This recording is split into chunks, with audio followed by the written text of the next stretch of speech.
Bom dia, a paz do Senhor a todos. Eu quero compartilhar com os irmãos uma palavra que está lá em Neemias 1. É algo que o Senhor sempre me cerca a respeito dessa palavra, porque fala sobre família, sobre unidade, sobre buscar o Senhor. E a história da reconstrução dos muros de Jerusalém. Neemias, ele era o copeiro do rei. E um dia ele estava lá e chegou alguém lá que vinha da cidade lá, dos muros lá de Jerusalém, e ele perguntou. E aí a pessoa falou, olha, tá tudo em ruína, né? Os muros estão queimados, derrubados, as portas queimadas. E aí ele ficou muito triste. E aí ele foi jejuar e orar. E ele ficou ali naquela questão, e ele conversa com Deus. Deus, sabemos que temos pecado contra o Senhor, que muitas vezes abandonamos ao Senhor os teus mandamentos, mas ele permaneceu jejuando e orando. E como ele era copeiro do rei, ele estava bastante evidente o tempo todo. O rei um dia perguntou: o que você tem? Né? Por que você está tão triste? Se não é por doença, só pode ser tristeza do coração. E aí ele temeu, meu Deus, né? O rei percebeu, eu não tô legal. E aí ele falou: como que eu posso estar, como eu posso não estar triste se a cidade lá, onde estão os sepulcros do meu pai, está assolada, derribada, né? E aí o rei falou: e aí, o que você me pede? E aí ele foi orar novamente e falou: rei, então, quer me ajudar? Me deixa ir para lá, né? Se é do agrado do rei, se teu servo acha mercê em tua presença, peço que te me envies a ajudar para que eu a reedifique. E ainda pediu o selo do rei, né? Deis-me cartas para os governadores para que me permitam passar, né? E o rei deu. E ele diz aqui no capítulo 2, versículo 8: e o rei mas deu, porque a boa mão do meu Deus era comigo. E aí ele vai para lá e começa a reedificar os muros, né? No capítulo 4,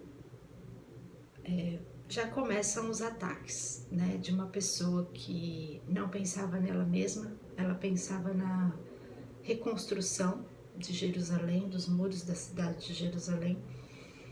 E já começaram os ataques de todos os lados, espirituais e físicos também, né, concretos. Sambalate e Tobias, né, eles começam já a cercar de palavras ruins, de você está querendo aparecer, por que você, o que você veio fazer aqui, não vai dar nada certo, intentar nas costas dele, né, vamos fazer de tudo para que eles desistam, porque logo um povo se sensibilizou e quis ajudar Neemias também. Então começaram, no capítulo 2, ele vai falando, então se juntou fulano e seus servos, mais outro e seus servos, mais outro, e várias pessoas foram se juntando, então era uma multidão que estava reedificando ali os muros. Mas haviam aqueles que não queriam a reconstrução, talvez nem porque não quisessem a reconstrução, talvez porque estavam se incomodando com quem estava de fato trabalhando, com quem estava de fato querendo que algo novo acontecesse, que se reedificasse.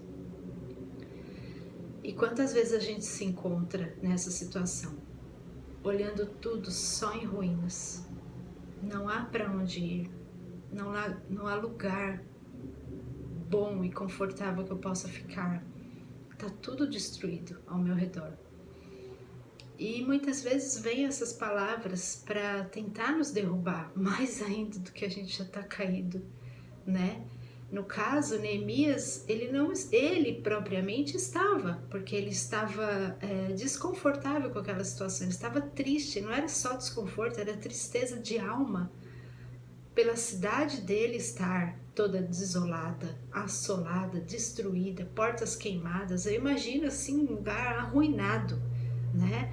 Ele poderia dizer: ué, aconteceu, eu estou aqui, eu não posso fazer nada, estou de longe, estou trabalhando, estou servindo ao rei, eu vou largar tudo para ir lá, tem mais gente para fazer isso. Mas não, o chamado era para ele, o chamado era dele. Não porque Deus falou: não, Neemias é o meu escolhido, não, mas porque ele via no coração de Neemias alguém disposto àquela obra. E aí, claramente, houve muito levante, né? Mas ele se abatia, ele chorava, ele se entristecia, mas ele não largava a obra do Senhor, ele continuava. E aqui no capítulo 4, ele vai falando com Deus, e uma hora ele fala assim: olha, Senhor, no versículo 4, ouve, ó nosso Deus, pois estamos sendo desprezados. Caia o seu opróbrio sobre a cabeça deles e faze que sejam despojo numa terra de cativeiro. Ele não estava desejando o mal daquelas pessoas, mas ele estava falando: Senhor, o Senhor está vendo, eu estou tentando trabalhar, fazer a tua obra, e não deixam, né? Mas ele fala: porém nós oramos ao nosso Deus, porque esses dois queriam fazer confusão ali naquele lugar. E aí no versículo 13, que é o que mais chama a minha atenção, Neemias 4:13, então pus o povo por famílias, nos lugares baixos e abertos, por detrás dos muros, e com as suas espadas e as suas lanças e os seus arcos. E falava para o povo: não os temais, lembrai-vos do Senhor, grande e temível, e pelejai pelos vossos irmãos, vossos filhos, vossas filhas, vossa mulher e vossa casa. No 16, daquele dia em diante, metade dos meus moços trabalhava na obra, e a outra metade empunhava lanças, escudos, arcos e couraças, e os chefes estavam por detrás de toda a casa de Judá. Então ele delegou para cada um aquilo que deveria ser feito, orando, clamando, mas estando com as suas lanças, os seus arcos empunhados e buscando ao Senhor, não dando ouvidos àquilo que vinha se falar e tentar derrubar, parar a obra, mas seguindo a obra. E a gente continuando a toda uma história de reedificação, não só do muro, mas da fé deles, porque estando eles em unidade, eles aprenderam mais uma vez a perseverarem juntos, a lutarem juntos, a estarem juntos e aprender e relembrar de tudo aquilo que o Senhor já fez, faz e fará. Nesse caso, para nós hoje, né? Há muito mais a ser feito ainda. A obra não pode parar.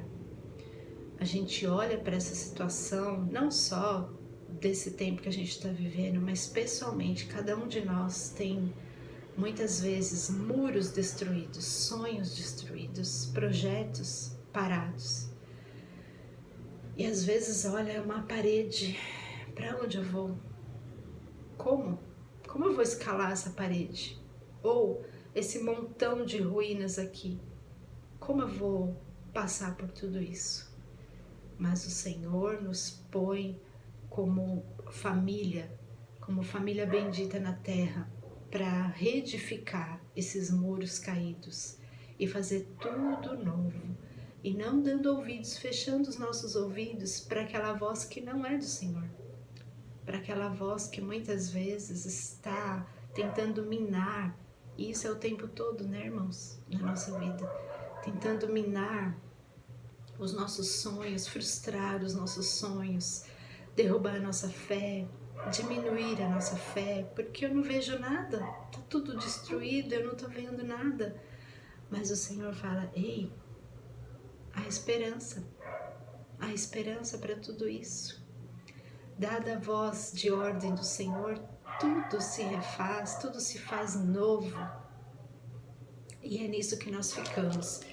E aí a leitura do cenáculo de hoje, ele diz assim, ó, lá em 2 Coríntios 5:7, porque andamos por fé e não pelo que vemos.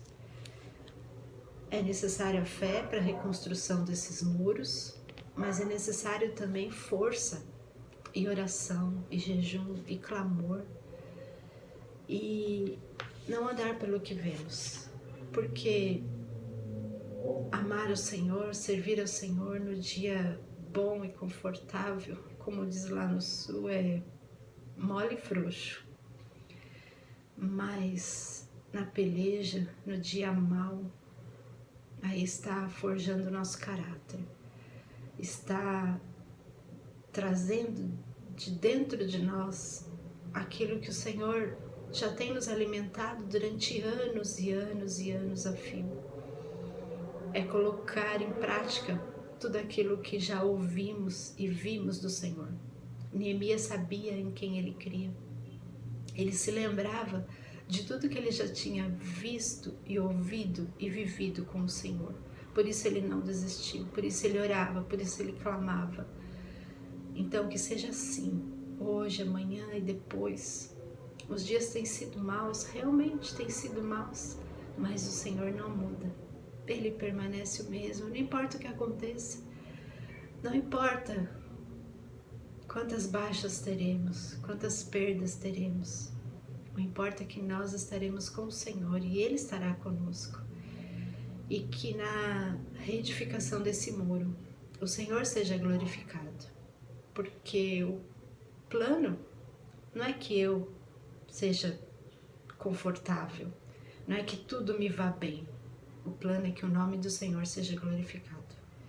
Seja esse muro reedificado, seja essas famílias benditas estarem juntas, seja o que for, mas o plano o maior é de salvação, é de restauração. Às vezes talvez não alcancemos tudo que a gente sonhou, mas tudo que até aqui o Senhor tem nos dado, que seja motivo de glorificar o nome dEle, de exaltar o santo e bendito nome do Senhor, porque Ele não está aqui para me servir. Eu sou serva, eu quero servi-lo, independente do que esteja acontecendo. Não porque tudo me vai bem, porque está confortável. Esse não é o evangelho verdadeiro. O Senhor abençoa, certamente Ele tem muitas bênçãos para nós. Mas Ele não está aqui para nos servir. Ele não está aqui para fazer a vontade da Adriana. A vontade da Adriana é comer chocolate todo dia. É comer morango com chantilly todo dia. Mas isso não é possível. E às vezes não é nem porque, não é todo dia que tem, mas mesmo que tivesse eu não poderia, porque eu tenho que cuidar da minha saúde também. Mas esse não é o plano do Senhor. Mas é assim, olha Adriana, o dia que tiver chocolate, o dia que tiver morango com chantilly, dá glória a Deus. Mas o dia que não tiver, o dia que tiver só aquele chazinho para tomar, dá glória a Deus mesmo assim. E o dia que não tiver nada, ainda assim aprenda a glorificar o nome do Senhor. O plano não é fazer a minha vontade, me alegrar, mas é alegrar aquele que tem me chamado. E não porque eu seja melhor, eu sou o menor dos vasos, o menor dos vasos, mas porque o poder do Senhor se aperfeiçoa na minha fraqueza. E eu não estou aqui para falar, olha, o Senhor falou comigo, eu sou escolhida do Senhor, não. É nos dias mais difíceis de luta, é que o meu ouvido está mais afinado para ouvir a voz do Senhor. Por todos os lados vem voz como a de Sambalate e Tobias. Notícias de muros caídos na área pessoal, familiar. Mas eu vou lá, eu oro e jejuo e digo ao Senhor, Deus, usa a minha vida para edificar, para reedificar esses muros. Mas usa a minha vida para glorificar o Teu nome em tudo, Que em tudo o Senhor seja glorificado. Não olhe os meus defeitos, Senhor, mas olhe o que está lá no fundo do meu coração. Então, essa lágrima não é de tristeza, não, é de saber que o Senhor está no trono dele e é soberano sobre todas as coisas e sabe todas as coisas e é poderoso para fazer infinitamente mais de tudo que eu posso pensar ou imaginar ou pedir. Mas eu sei que eu tenho crido e sei que o Senhor tem cuidado de mim, de você, da igreja dele. Está nos aperfeiçoando para a sua volta, até que ele volte e ele ache essa igreja de pé, firmada, forte, edificada, verdadeira, que busca a face dele, não pelo que ele pode me proporcionar, mas por tudo que ele é.